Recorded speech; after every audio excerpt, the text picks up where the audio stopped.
Most project managers are asked the same three questions at some point in nearly every project. How much will it cost? How long will it take? How many people do we need? The problem is that many people are pressured into answering those questions too early, too precisely, and with more certainty than the information actually allows. Not because they don't know their subject, but because nobody ever showed them a better approach. In the next 20 minutes, I want to change that. I'm Sean Whitaker, and I've spent over 30 years in the profession of project management and trained thousands of project managers globally using practical tools and techniques that measurably improve project outcomes.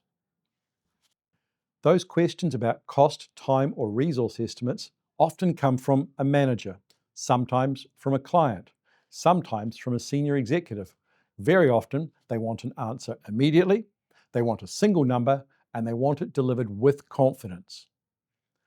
That creates pressure because in many cases, they're asking before enough work has been done to know the answer with precision.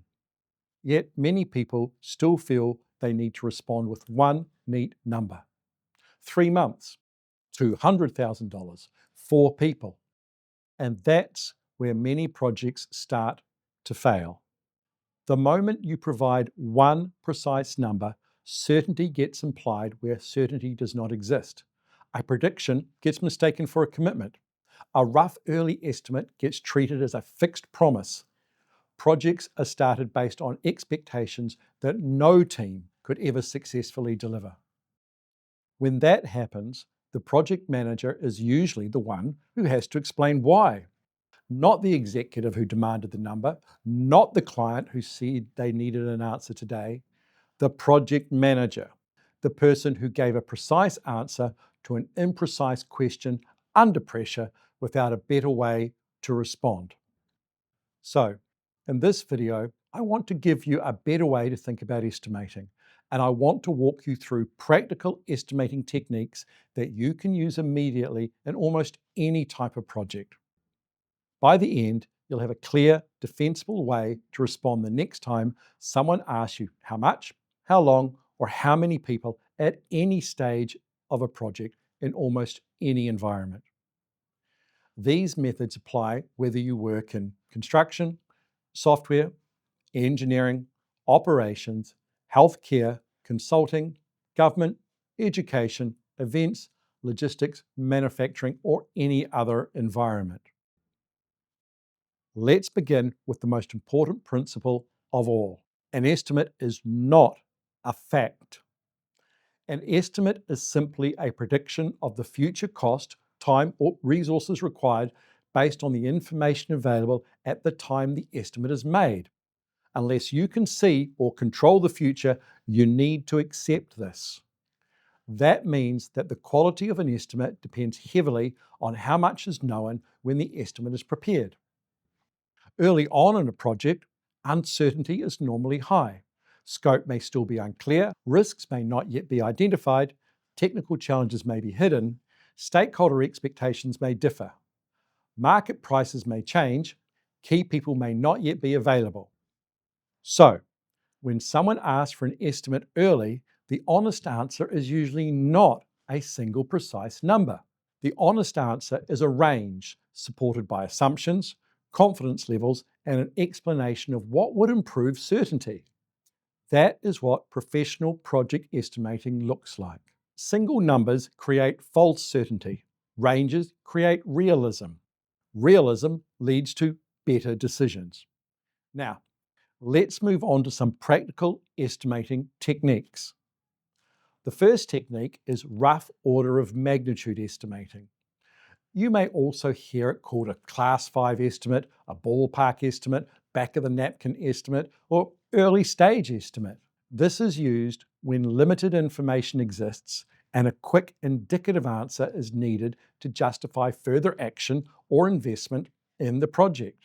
For example, someone may ask, what might it cost to refurbish this office? Or how long might a website rebuild take? At this stage, you do not yet have detailed requirements, supplier quotes, or full plans. So you should not pretend precision exists. Instead, you provide a range that could be minus 50% to 100% in size. That's a rough order of magnitude estimate. You might say that the office refurbishment could be between $80,000 and $140,000, depending on design choices, landlord approvals, and technology upgrades. You might say the website rebuild could take between 6 and 12 weeks, depending on integrations, content migration, and approvals. To do this practically, ask 4 quick questions of the client, specialists, and team expected to do the work. First, what are we trying to deliver? Second, what are the biggest unknowns? Third, what similar work has been done before? Fourth, what could materially increase or reduce the time or cost? Then build a range around those answers. When you do provide your answer, always explain the assumptions you made. For example, no structured works required, existing data is reusable, internal staff available, no major approval delays. Then explain what would tighten the estimate. That might include a site visit, a scope workshop, supplier quotations, technical discovery, or stakeholder confirmation. A rough order of magnitude estimate can often be prepared in 15 to 30 minutes and is usually far better than an unsupported guess. If this style of direct, practical teaching resonates with you, we've created a full practical project management course built around the same approach. The course details are linked below, and I'll explain more about what's inside later in the video. The second practical estimating technique is analogous estimating. This means using similar past work as the basis for your estimate. You ask a simple question: what have we done before that resembles this? If your organization completed a warehouse fit out last year for $600,000, and this new one is slightly larger but broadly similar, that gives you a useful starting point. If a previous software rollout took one site 6 weeks and you're now rolling out to 5 similar sites, history provides evidence. To do this properly, gather past examples from completed projects, finance records, PMO records, team memory, supplier records, or industry case studies. Then compare the new job against the old job across variables such as size, complexity, team capability, geography, regulation, customer demands, and technical novelty. A useful practical formula is the previous actual result multiplied by an adjustment factor will give you the new estimate. For example, if a previous project cost $100,000 and the new project is estimated to be 20% larger with similar complexity, we've got $100,000 times 1.2, the adjustment factor, which gives us $120,000 as an estimate. If the new project is more complex, you may apply a further factor. The real power of analogous estimating comes from organizations maintaining simple lessons learned and historical estimates as a register and database. Even a spreadsheet showing project name, budget, actual cost, planned duration, actual duration, team size, and major lessons can become highly valuable over time. The third practical estimating technique is parametric estimating. This uses measurable units and known rates. Examples include cost per square meter, hours per document reviewed, days per training module, support tickets processed per analyst per day, or kilometers of road paved per week. To use this method, first identify the repeatable unit. Ask yourself, what is the thing that repeats? Is it hours, cubic meters, kilometers, number of resources, or anything that you need a quantity of? Then determine the rate based on real historical performance and published data. For example, painting may cost $35 per square meter. If you have 1,000 square meters, it's 1,000 times 35, which gives you $35,000 as your estimate. If customer onboarding takes 1.5 hours each and you have 120 customers, it's 120 times 1.5, which gives you 180 labor hours. If one trainer can train 20 people per day and you need to train 100 people, it's 100 divided by 20 tells you that it's 5 trainer days is your estimate. Then apply sensible adjustments for complexity, interruptions, travel, rework, quality checks, learning curves, weather, or regulatory delay. Parametric estimating becomes more accurate when you continuously collect actual productivity data after each project and use this information in your future estimates. We're about halfway through. If you've already found this useful, the full course goes much deeper with templates, worked examples, and frameworks you can put to work immediately. Details are below. The fourth practical estimating technique is the Delphi technique, which is one of my personal favorite techniques. This is used when expert judgment is needed, but you want to avoid peer pressure and groupthink. If you simply got everyone in a room and asked their opinions on cost, time, or resource estimates, you might think you're getting the wisdom of the crowd, but you're actually getting the opinion of a few, and you simply don't know how good that opinion is. To start with the Delphi technique, you identify several knowledgeable people, let them know you are using a Delphi technique to gather their expert opinion, and ask them to estimate independently. Send them your questions and don't let them talk to each other. Once you have their responses, you can collate them into a single document, anonymize them, and then send out all the information to participants and ask them now to review everyone's opinion and offer them a chance to amend their original opinion if they want. This can be refined over several rounds until a more reliable consensus emerges. This works because it reduces hierarchy, peer pressure, groupthink, politics, and the influence of the loudest person in the room. To use it practically, identify 3 to 6 people who genuinely understand the work. These may include technical experts, contractors, operational staff, senior practitioners, or frontline workers. Ask each person privately, how long will this take? How much will it cost? How many people are required? What assumptions are you making? What risks concern you? Collect the answers. Present the information back to the participants without names, then facilitate a short workshop. Ask why one estimate is high and why another is low. Ask what has been overlooked. Ask what conditions would make each estimate correct. Then ask everyone to re-estimate. Often, the second round is materially better than the first. This method is particularly effective for software development, research work, specialist engineering, organizational change, or innovation where data is incomplete. The fifth practical estimating technique is 3-point estimating. This openly recognizes uncertainty by estimating 3 scenarios: the optimistic, the most likely, and the pessimistic. For example, we could have an optimistic duration of 4 weeks, a most likely duration of 6 weeks, and a pessimistic duration of 10 weeks. Immediately, planning quality improves because you are discussing uncertainty honestly. There are also practical formulas you can use, and for the purposes of this lesson, we will focus on just one of them: the weighted mean formula, which gives extra weight to the most likely case.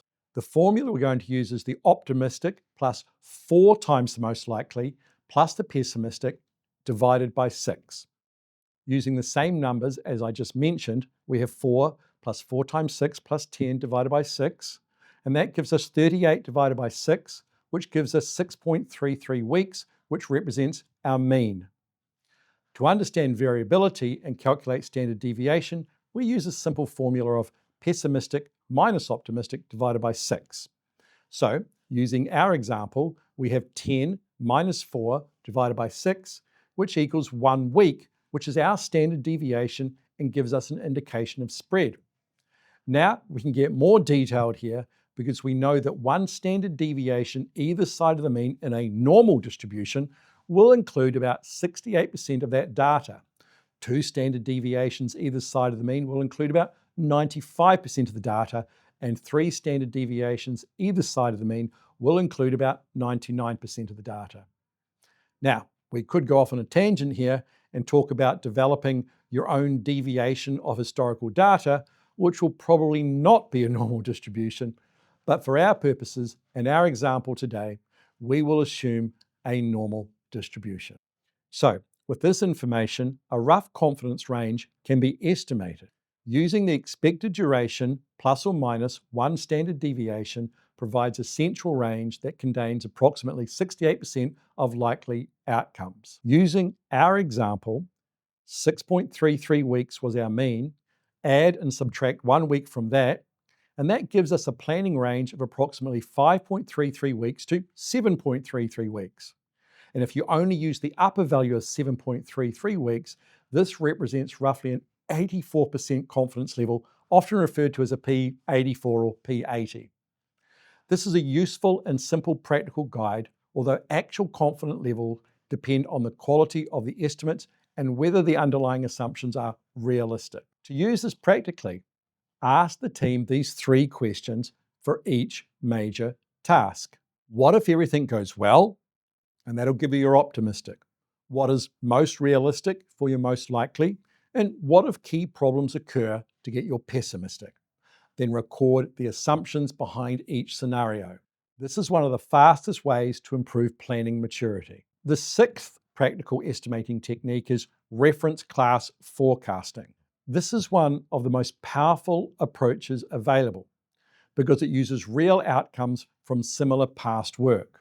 Instead of only asking what we think will happen, we ask what usually happens. For example, if the last 10 internal IT projects averaged 25% over budget, that matters.